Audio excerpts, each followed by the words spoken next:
The Jacket by Andrew Clements. Part 1, Collision Course. It was Thursday morning, right before first period, when Phil was on a mission. Hurrying through the 4th and 5th grade hall, he waded through groups of younger kids. His little brother, Jimmy, had left the house early so he could ride to school with a friend, and he had forgotten his lunch money on the kitchen counter. Phil was tall for a 6th grader, so most of the younger kids got out of his way, which was good, because he had no time to mess around. If he got one more tardy during December, he would have to serve 2 detentions. The pressure made Phil's imagination run at full throttle. Like, if I'm late for math today, then I might not be allowed to take the test, and then I could flunk math. I might even flunk 6th grade and get left back. And when Mom and Dad yell at me, I'm going to get so mad because, it's not even my fault. I'll say, hey, know what? Forget about school, that's what. And I'll just drop out and turn into a bum, or maybe even a criminal. My whole life's going to be a mess, and it's all on account of my stupid little brother. Where is that punk? Phil was about to stick his head into a classroom to look around. Then up at the corner of the hallway, he thought he saw the back of his brother's jacket. It had to be Jimmy. No one else in the whole city had a jacket like that one. It had to be Jimmy. No one else in the whole city had a jacket like that one. He called, "Hey, Jimmy!" But his brother didn't stop, and Phil pushed his way forward and rushed around the corner. "Hey, idiot! You forgot!" But it wasn't Jimmy. It was someone Phil had never seen before. A black kid, wearing Jimmy's jacket. Phil grabbed the collar and said, "Hey, this is my brother's jacket. Where is he? How'd you get this from him?" The other boy struggled, trying to pull away. "What are you talking about? Let go of me. This is my jacket. I don't even know your brother." The kid twisted and turned to break free, but Phil was a lot bigger and stronger. "You tell me where my brother's at, or I'm gonna..." "Boys, you stop it right now." Mrs. Atkin came striding through the crowd that had gathered, pushing kids out of her way with her left hand and pointing at Phil with the other one. "You let go of him, and I mean it." Drawn by Mrs. Atkin's voice, 3 or 4 other teachers stepped out into the hallway. Phil let go of the jacket, and the younger boy jerked around to face him, his fists up, his eyes narrowed. Mrs. Atkins stepped between them and said to the younger boy, "Daniel, you put your hands down. And all the rest of you kids, go on about your business. Get your things put away and get to your rooms. Go on. There's nothing happening here." Then, glaring at Phil and the smaller boy, she said, "You two, come with me." The other teachers were moving around in the hallway now, talking to kids, quieting everyone down. Phil and Daniel followed Mrs. Atkin along the hall, and Phil knew where they were headed, straight to the office. He thought, now I'm going to flunk out for sure. We're on page 6. At the office door, Mrs. Atkin stopped and herded the boys in ahead of her. "Mrs. Cormier, sorry to start your day like this, but I found these 2 going at it down in the 4th grade hall. I've got to get back to my room before something else breaks loose." The principal still had her coat on from being out at the curb with the buses. She frowned at the boys and pointed toward her office. "Walk in and sit down, and I don't want you two to even look at each other. Is that clear?" Both of them nodded and walked into her office. A minute later, Mrs. Cormier came in and sat down behind her desk. She motioned to Phil, who had taken a chair against the wall. "Come over here and sit in front of me. I want to be able to look each of you in the eye." Daniel kept looking straight ahead at Mrs. Cormier.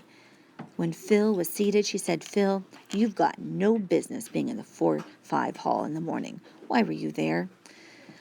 My brother, Jimmy, forgot his lunch money, and I still have to give it to him." Mrs. Cormier nodded. All right, that makes sense. Here, she said, putting out her hand. Give me his money and I'll make sure he gets it. Phil dug in his pocket and gave the coins to the principal. She put them on her desk and then turned to the other boy. Okay, Daniel, you first. What happened? What happened is I'm talking with my friends and this kid comes and grabs me and starts yelling at me. I've never seen him before. I didn't do a thing.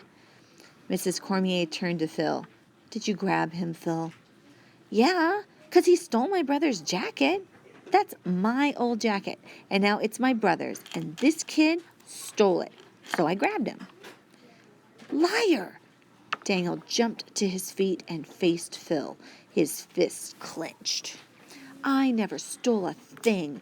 My grandma gave me this jacket for my birthday, and that's the truth, so you stop saying that. Daniel, said Mrs. Cormier sharply, you sit down and stay put. Mrs. Cormier swept her eyes between the boys.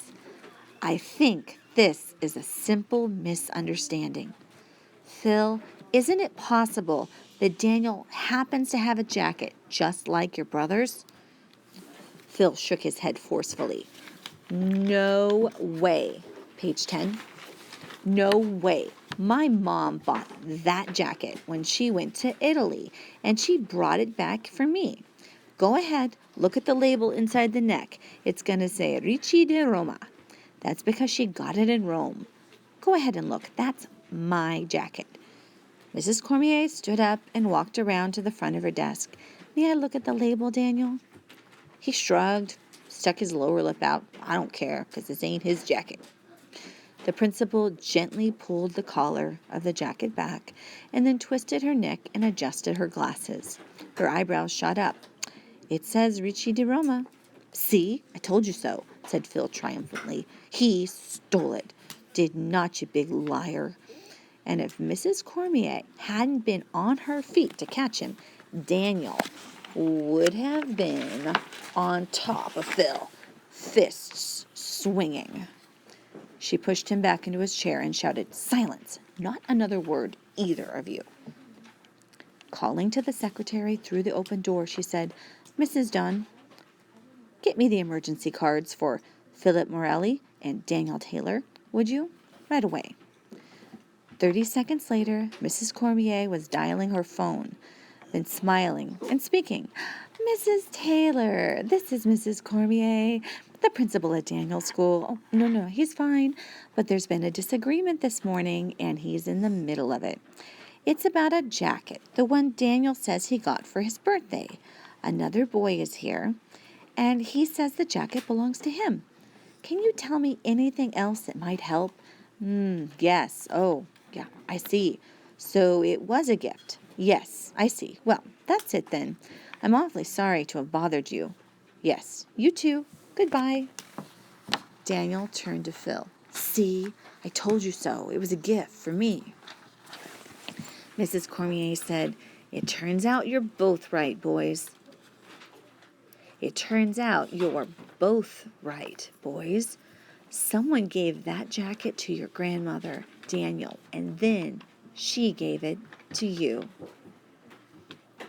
Phil made a face. Gave it to his grandmother? How come?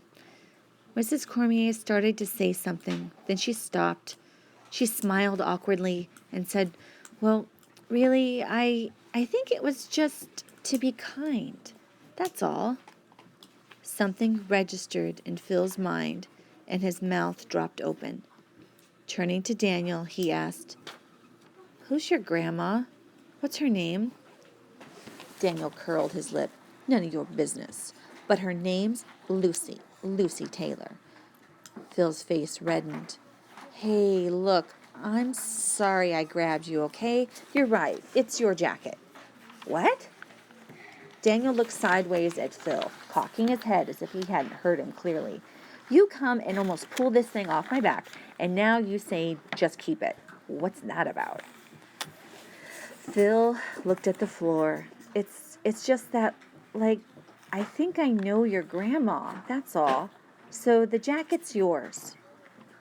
Daniel frowned and narrowed his eyes. You know my grandma? Right. He smiled, taunting Phil. Yeah, How you gonna know my grandma? Maybe you see her when you go to the same beauty parlor she does, huh? That it? Mrs. Cormier stood up and said, "Boys, that's enough." Mrs. Cormier stood up and said, "Boys, that's enough. This is all settled. Daniel, Phil said he's sorry, and we know the jacket is yours.